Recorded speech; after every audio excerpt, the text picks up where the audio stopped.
या साबणने तर ना मी खूप परेशान आहे, कारण बघा भांडी धुतल्यानंतर ना परत आहे असे साबणाचे डाग त्या भांड्यावरती पडलेले असतात.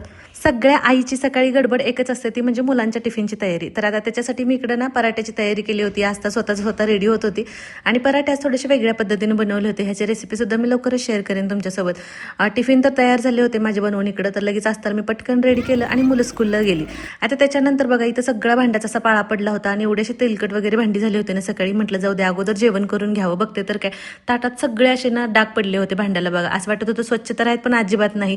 सगळे पांढरे डाग पडले होते. नेहमीप्रमाणे हाच साबण मी वापरत होते, म्हणून मी इथं ना आज बिको नॅचरल डिशवॉश लिक्विड मागवलं होतं. हे अगदी नैसर्गिक घटकांपासून बनवलेलं आहे. अगदी थोडंसं लिक्विड घेऊन त्याच्यात पाणी घेतलं तर बघू शकता एकदम भरपूर असा फेस होत होता.